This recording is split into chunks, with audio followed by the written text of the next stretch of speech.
words.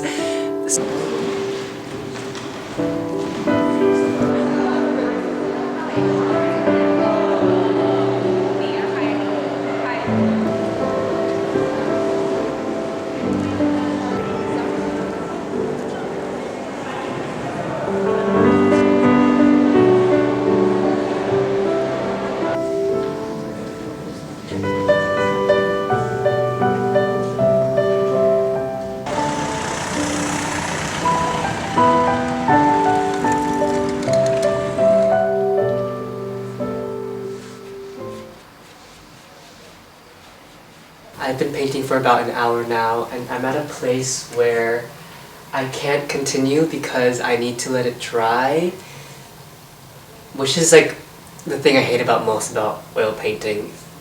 I have so much painting energy in me. I remember when I was in LA, I would paint from like 7 a.m. to 7 p.m.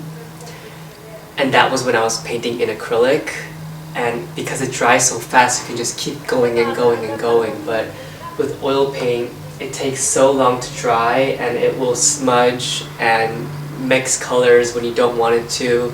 It forces you to be more contemplative and slow down. Megan Rooney says it's a commitment to a lifetime of slow painting, and it truly is. I left the museum yesterday feeling so inspired by everything. I mean, truly such a great museum experience, but one artist that I want to really highlight is Marie Laurencin. Is that her name? Where's my phone?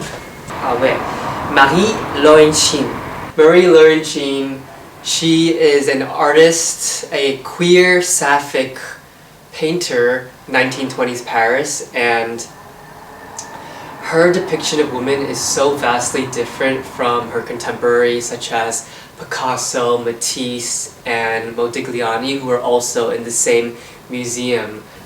Being in Paris, really, I feel very connected to the artists that were here. Yeah, I love art.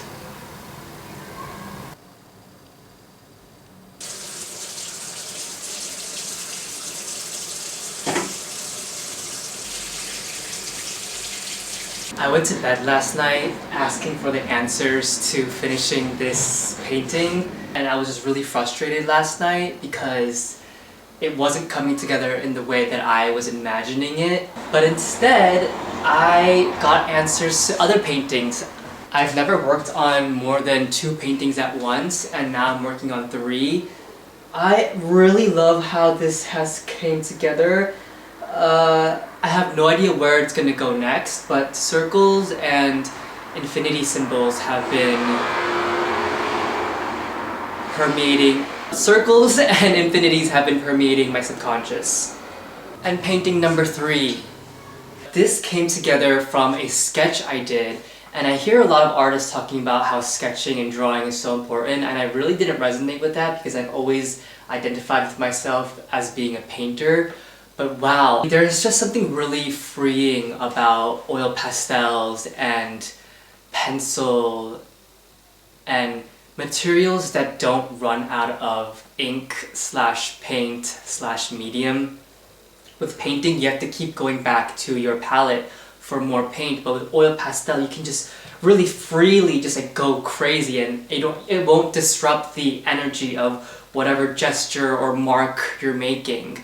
And yeah, I didn't bring my oil pastels with me on this trip, but perhaps I will buy some.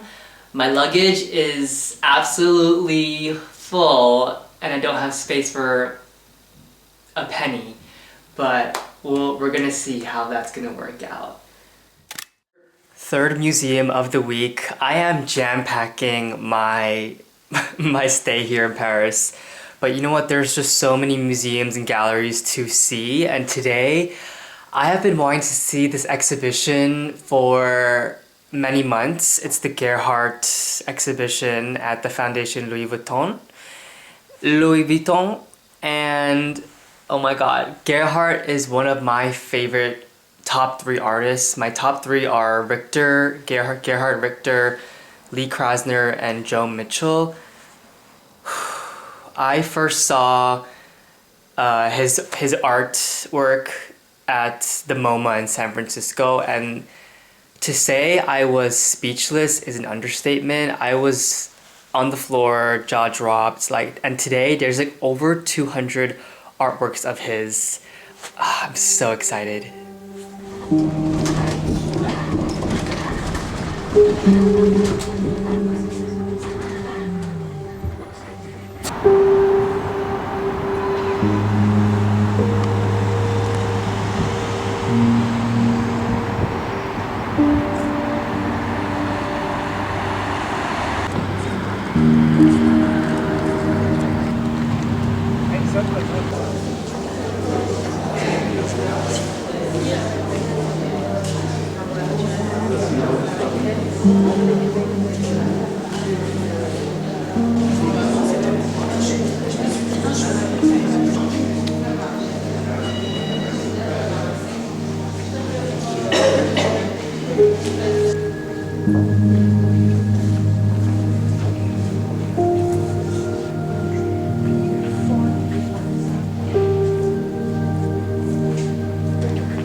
You guys, I have absolutely no clue what I'm doing with this painting. I want to say I've never been so lost with a work, but I know that's not true. My most recent works have been pretty representational up until now, and I'm trying to step away from that and just make it a lot more abstract and gestural. And because I'm trying to do something new, I feel very lost. I'm experimenting a lot with my work and just trying different techniques and, you know, movements and colors. I went to the Richter show yesterday, and I think what was so great about his art is that it doesn't make sense. He does things that you're just like, what? Why did he make that mark here? It totally disrupts the piece. But that's what makes it so interesting, and in the end, it kind of works still. I made all these abstract gestures, and then I was like, okay, like yellow, like we'll just follow this and trace this in, and then what's the complementary color of red, green? You know, I was just thinking linearly, and that's just not how this works. And if you do that, like, sure, you might get something that works, but for what I'm trying to achieve and the route that I'm taking, this linear path doesn't make sense. You know, it starts to look very boring and average. I took some notes while I was at the show, and I wrote this: start with big brushes, then small, back to big.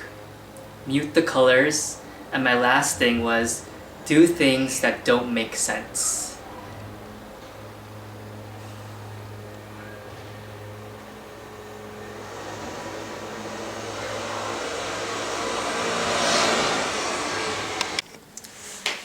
Today we are having a me day.